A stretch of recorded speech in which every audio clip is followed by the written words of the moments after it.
Eu era uma criança de 10 anos que assistia a muitos filmes, e vendo as mulheres sensuais, nasceu um desejo de ser igual a elas. Um espírito da sensualidade viu essa abertura no meu coração de querer ser igual às atrizes. Esse espírito me possuiu ainda criança. Comecei a andar toda maquiada e com roupa curta. Comecei a me aproximar de homens mais velhos. E comecei a me prostituir com os adultos escondida de meus pais. Eu conheci amigas feiticeiras, e iniciei no vodu e na magia negra para conquistar o homem que quisesse. Cresci na feitiçaria e fui aperfeiçoando o dom oferecido pelo diabo. Sou uma ex-satanista praticante de vodu, hoje convertida pelo poder de Deus. Viajei para a Europa e os Estados Unidos em busca de grandes clientes que tinham muito dinheiro para contratar os meus serviços. Passei fome no meu país e sonhava em ganhar muito dinheiro. Fui chamada para fazer pactos com pessoas ricas quando viajei para os Estados Unidos. Fiz pactos com pessoas famosas como atrizes, atores e cantores que estavam começando a carreira na época, e desejavam alcançar muito sucesso. Grandes empresários, donos de empresas de aviões, carros e também dono de canais de televisão. Todos eles traziam crianças pequenas para fazerem rituais de sacrifícios. Sangue de criança inocente tem muita força no mundo das trevas, e o sangue de moça virgem é importante na magia negra. Esses homens pagavam para os ladrões sequestrarem as crianças nas ruas e na saída das escolas. Às vezes as crianças saíam para comprar alguma coisa e não voltavam para as suas casas. Crianças que vivem na rua são alvos desses criminosos. Cantores, atrizes e atores em busca de mais sucessos não poupavam as crianças em sacrifícios. Os donos de canais de televisão ofereciam sacrifícios para ganharem audiências. Esses homens são capazes de pagar caro por isso. Todo o dinheiro que entra através dos comerciais vai para os rituais de sacrifícios de oferendas. Até o dinheiro das programações evangélicas, das ofertas que o povo dá para o evangelho ser pregado.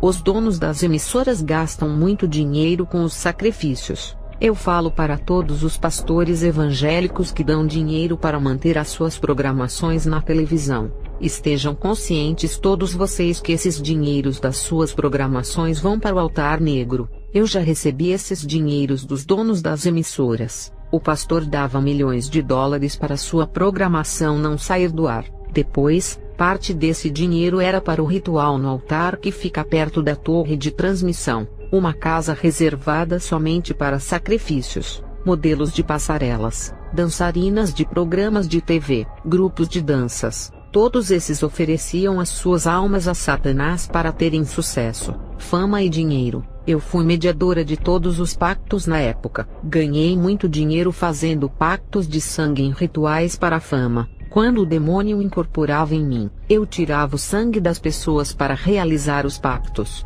Um pequeno corte no braço da pessoa, eu chupava o sangue incorporada. Por causa dessa prática de beber o sangue, fui contaminada pelo vírus da AIDS. Um feiticeiro que desejava tomar os meus clientes. Eu joguei um feitiço que deixou gravemente ferido. Quando ele ficou internado e iria passar por uma cirurgia, eu fiz um ritual de morte para o feiticeiro. Quando o médico foi fazer a cirurgia, ele foi incorporado por um demônio, e na hora da cirurgia cortou uma veia que causou uma hemorragia, levando o homem à falência. O médico não se lembrava de nada, e ainda disse que nunca cometeu um erro cirúrgico tão grave em 30 anos de medicina. A minha conversão foi em uma igreja de um falso pastor. Esse pastor era um charlatão, nunca pregava a verdade, e todos os seus argumentos eram de arrancar dinheiro dos membros. Quem não dava dinheiro não recebia bênçãos. Esse era o tema de suas mensagens. Um dia, esse falso pastor estava pregando uma mensagem de prosperidade. Eu ainda era uma feiticeira, e estava nesse dia em sua reunião. Algo aconteceu naquele momento. Por causa de mim, eu tinha que ouvir outra palavra e não aquela. Algo assumiu o seu corpo, e ele mudou as suas palavras, trazendo uma mensagem espiritual e edificante, deixando a igreja admirada. Aquela palavra entrou no meu coração e naquela noite eu me converti. Ele havia pregado contra sua própria doutrina sem querer. Foi o Espírito Santo que tomou a sua boca. Eu creio que Deus usou a sua boca igual usou a da jumenta para falar com Balaão, em uma língua que proferia mentiras. Deus usou para me salvar do engano de Satanás. Depois daquela mensagem hoje eu sirvo a Deus. Nem o falso pastor sabe o que pregou naquela noite, ele nem se lembra dessa mensagem, e foi através dela que muitos membros saíram, porque a palavra foi dura para todos os que estavam atrás de bênçãos financeiras. Aquela mensagem foi diferente, não era o pastor, ele pregava com os olhos fechados, ele nunca pregou dessa maneira, sempre anotava no papel o que iria falar, e sempre entregava a mensagem com os olhos abertos. Joguei todas as imagens dos santos no lixo, e a casa de ritual satânico foi cedida para a igreja. Fiz 21 dias de orações diariamente sem interromper. Fui arrebatada ao reino do céu nesse período de orações. Jesus estava na porta estreita do céu e me recebeu. Ele me levou em uma sala, e vi um compartimento e uma grande chave de ouro junta com uma corrente gigante que brilhava. E também vi um objeto estranho que refletia uma luz como uma pedra preciosa. O Senhor disse que aquele objeto era o selo que irá imobilizar o corpo de Satanás, e neutralizar os seus movimentos. A corrente que eu vi é a que vai prender Satanás por 1000 anos no abismo para a terra ter paz. E a chave que vi é a que vai trancar o portal do abismo para ele não subir para a terra. Tive várias visões no céu de muitas igrejas. Eu vi igrejas com os seus altares decorados com desenhos animados. Jesus disse que o altar está sendo oferecido às imagens de desenhos. Isso é idolatria aos deuses em forma de desenhos. Vi mais idolatria nos altares como a tela de televisão em cima dos púlpitos. Uma igreja estava com uma tela de televisão passando o filme de Jesus. A outra igreja também tinha uma tela de televisão passando propaganda da igreja. O Senhor disse: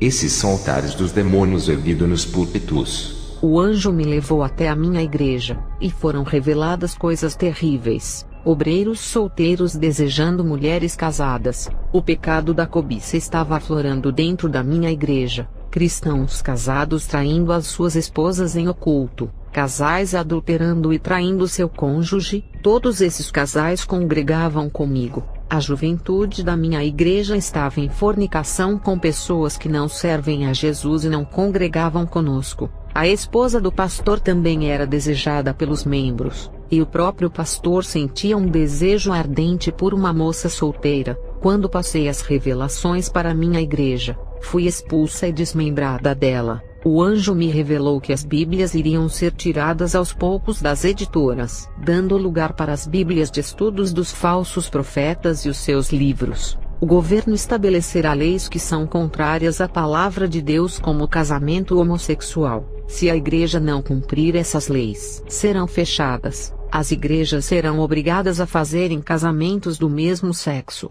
As leis governamentais irão mudar para pior, e serão contrárias à palavra de Deus. Que venhamos estar preparados para o grande mal que virá sobre a terra. O inferno inteiro irá se levantar contra a igreja nos últimos dias. Isso acontecerá antes da grande tribulação. Quando o anticristo chegar, os templos das igrejas serão tomados, e os pastores que não entregarem os templos terão que fugir. O governo fará grande perseguição ao povo de Deus, e muitas igrejas que antes adoravam a Jesus fecharão as suas portas. O anjo também me mostrou muitas orações de crentes paradas nos ares. Elas não subiam por causa de uma parede. Eu perguntei o porquê essas orações não subiam para o céu. O anjo me respondeu: essa barreira é o pecado de suas vidas que impede que as suas orações venham a subir. As orações pecaminosas não sobem, e não chegam até a Deus. Isaías 59:2 diz: mas as vossas iniquidades fazem separação entre vós e o vosso Deus, e os vossos pecados encobrem o seu rosto de vós, para que não vos ouça. Eu oro a Deus por todos os que ouvem esse testemunho para o despertamento da igreja. A paz e a graça permaneçam conosco. Amém.